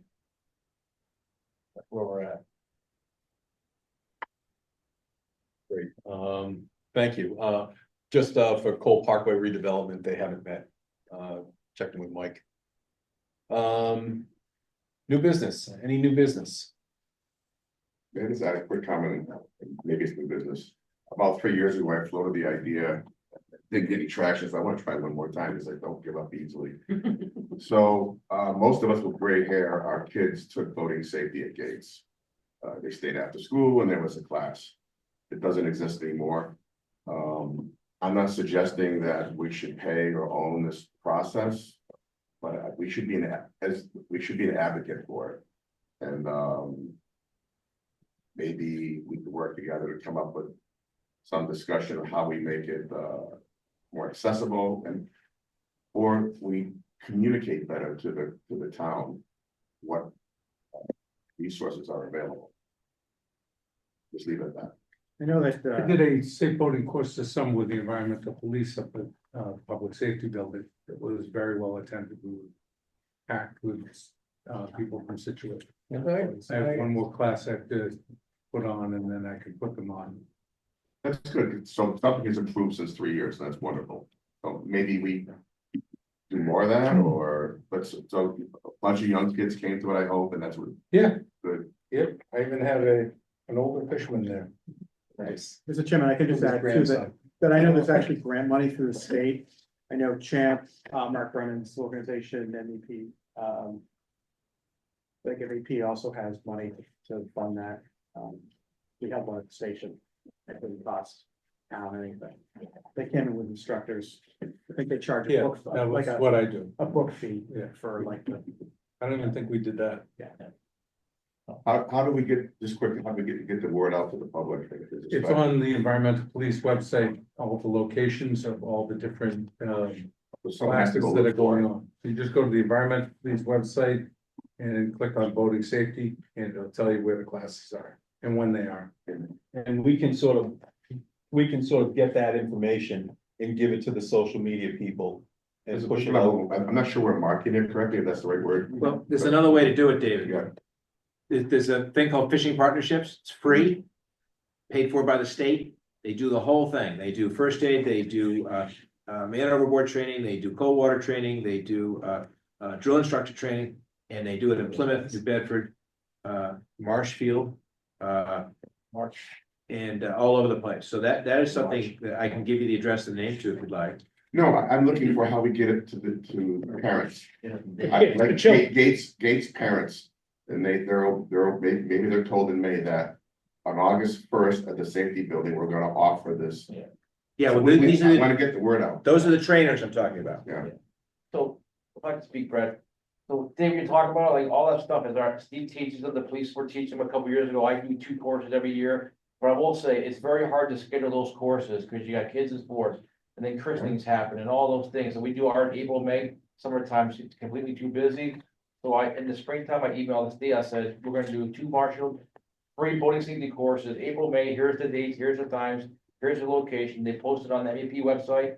I push it out on my social media page. I will tell you, half the people that we get are not from Marshall Scituate. I get people from the North Shore, the Cape. Oh, I'm sure you do, They yeah. come from all over and they're free. The environmental police come as well because they're mandated to teach X amount of classes per year for their certifications.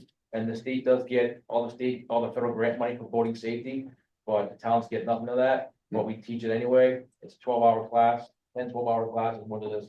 What Brett's talking about, commercial fishing partnerships is more commercial based, it's more higher level training, it's really good. I know Dave's taking a lot of classes. In Marshfield, we're hosting one in March in my office again, with flares, going in the water, all those types of things, so. Yeah, we did. Yeah, all those things are out Past there, couple of years. but, you know. But, And, I think the word does get out, but maybe more social media, more through the schools. yeah, I'd like to see a 1995, 2025 plan, like this is what we'd like to do. And something we can push down onto, maybe the schools have it, and it's available, they see it, and I would imagine the summers are just tough for everyone, but. yeah, we know the principal Gates, so we can try to. Thanks. I'll work and try to figure that out and get that out and then put together some type of plan so that we all know. Hey, one more thing, like I've been, not off my soapbox, but Scituate, Marshfield and other communities or coastal communities, like, I've been trying to talk to the Marshall School Committee, like, this course should be taught junior high. In schools, for all coastal communities, they should be taught class. Right, I agree. And it was part of Gates, it was after school you stayed, Bottom line, it should be taught class. and when it ended, I take my youngest to Plymouth, like you mentioned. We'll talk offline about that. I'm very interested about something like that. Thank you, Dave. Cheers. Police Department. Oh, good Yeah. evening. Good evening. Last November, I mean, pretty quiet on our end. Yep. We really knew the report. For the Santa visit, we'll have a couple detail officers just to help out with foot traffic. Yeah, it'd be crazy. And then, The only bonus is Cohasset, I think, is doing it the same days. that, yes, but it usually brings out a lot of people. What's that? Yeah, this Saturday. He doesn't fall off the boat like. You guys been doing the training. The training over at the Maritime Center too. Yeah, we've been utilizing the Maritime Center, just doing sonar training. So it's a lot of complicated technology for the underwater sonar training that we utilize, but I just want to go back to that public safety touch a boat event. One thing to consider is location, because wherever it's gonna be, it's most likely gonna require detail officers to get out there, because it's most likely gonna have to block off either a road or a parking lot, or parking's gonna be an issue, so I just thought that would be something to think of going forward, is getting the manpower to actually run the entire event.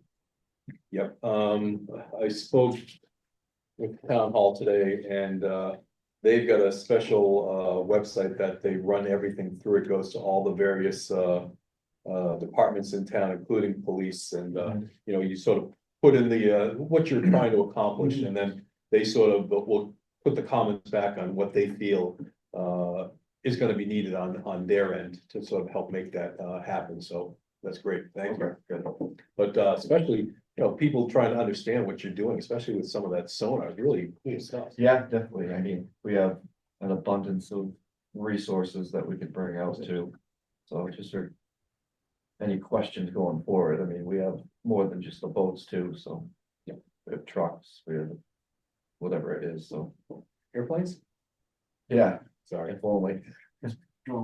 Fire alarms got pulled around. Well, that's great. Thank you. And much training going on this month on water, or pretty much Yeah, but I mean, with December being such a busy holiday season, we got a lot of local events going on, so we're gonna try and figure out a training schedule going forward for probably the 2025 season.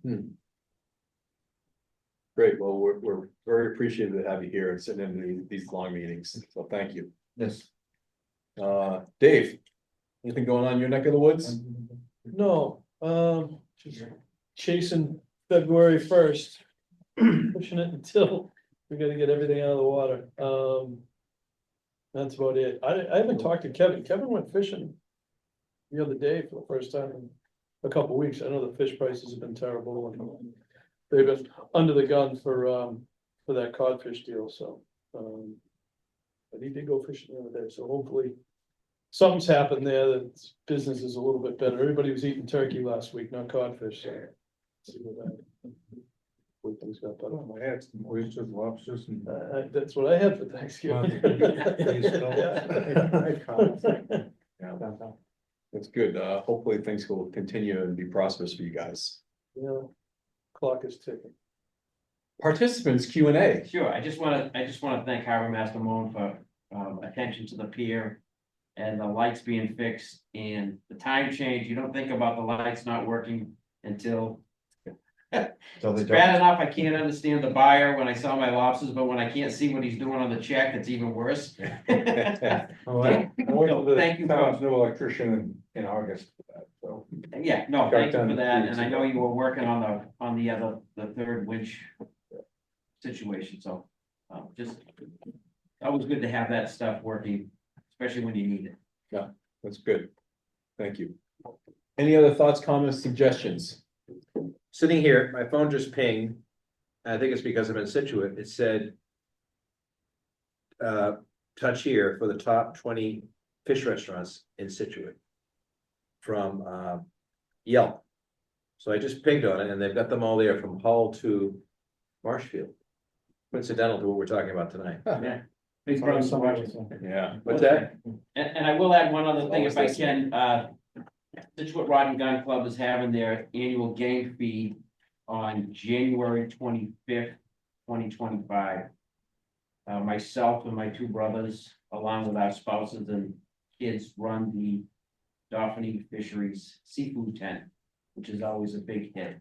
Everything that we do is fresh caught, and it's all inclusive when you come in the gate. So it's a neat thing. It's something that I'm working on another spin-off of that, which is Taste Scituate, which is gonna be a little program that I run, but nothing, it's still in the think tank, but it's a great event. It's a great, all the money goes to the gun club and for the improvements to that facility. And I know a lot of people here and a lot of people through the town and other towns get to enjoy it there. So it's a good event. It's a good time. We have our own, we started on the tailgate of a pickup truck cooking scallops in a cast iron pan. And we have a 30 by 30 tent now that we cook in, so. That's awesome. What's the cost on an event like that? I believe it's a $40. You come in all inclusive and the game is anything from elk to venison to, and it's all been prepared by people who prepare that type of stuff, which is a great thing to Try some different experience. stuff, yeah. And then the seafood tent we run. Last year, we were able to get a poor beagle shark from Phil Lynch. And we actually displayed it and then cut it. One of the local guys was able to cut it up and we did a couple of different ways to prepare it and we grilled it and it's better than swordfish. But it's something that you wouldn't get at a restaurant, and that's the whole idea is come here. These are some staple things, some fish and chips, some coconut shrimp, some other stuff, but then this is the stuff that people wouldn't normally either have access to or know about before, so. It's been a good event for a number of years. Great raffles, auctions, really, it's a fabulous event. So just to pass it along, When is it again? January 25th, 2025 at the Rod and Gun on 3A. So just Thanks for bringing that up. That's good information. It sounds like fun. that's a blast, as I can remember. Any other comments or suggestions? If not, I'll entertain a motion to adjourn. move to adjourn. One, there's 2. We'll do a roll call and I'll start with Brian Kelly first. Aye. Thank you, Brian. Brian Cronin. Aye. Dave Deneen, aye. Rick, Aye. Howie, Aye. Stephen, Dave, PJ. Did I forget anybody? And Dave. Actually, Thank you, everybody. Happy holidays. Thank you all. Thanks for your